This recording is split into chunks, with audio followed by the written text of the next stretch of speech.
नमस्कार, मैं हूं मानस पांडे और आप सभी का स्वागत है टॉपर्स कोड या UP Academy for Civil Services में।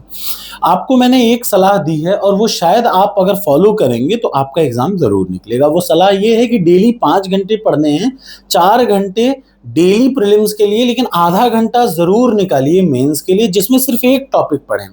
और अपने मन से भी नहीं, मैं तो आजकल शाम को पढ़ा भी रहा हूं। रोज एक टॉपिक पढ़ें और उसी टॉपिक पे एक उत्तर लिख करके तुरंत अपने उत्तर को इवेल्युएट कर लें। ठीक, इतना सा काम आपको डेली करना है।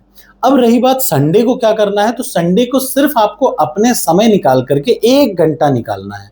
वो 1 घंटे में आपको जो सबसे इंपॉर्टेंट चीज है वो है ऐसे 3 निबंध आएंगे यूपीपीसीएस में, 50 50 50, यानी 150 प्रश्न में। ये इतना स्कोरिंग सब्जेक्ट है, एक हिंदी और एक ऐसे। ये आपको एग्जाम में टॉप कराएगा या एग्जाम से बाहर करा देगा, ये याद रखिएगा। ऐसे या हिंदी स्कोरिंग इतना है कि यही बनाता है आपकी मेरिट।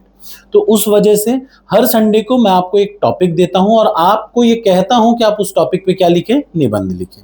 तो चलिए, ये आपके सामने है यूपीपीसीएस मेंस की टेस्ट सीरीज। इस टेस्ट सीरीज में जब आप यहां ध्यान से देखेंगे तो मेंस के स्टडी मटेरियल में एक ये है हिंदी और इंग्लिश में ऐसे का मटेरियल, यानी मैंने निबंध पे एक खूब बढ़िया नोट्स तैयार करा है। आप उसको ध्यान से पढ़िएगा, ध्यान से पढ़िए। और उसको पढ़ने के बाद आज मैं चाहता हूं कि आप एक निबंध सभी लोग लिखें। क्या, डेली टारगेट में जब आप जाएंगे डेली आंसर राइटिंग में, तो उसमें लिखिए राष्ट्र निर्माण में युवाओं की भागीदारी का प्रभाव। अगर इंग्लिश में बोले तो the impact of youth participation in national building.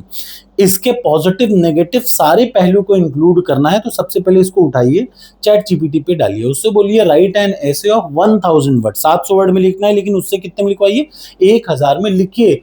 Critical review including all the positive and negative aspects including all quotation.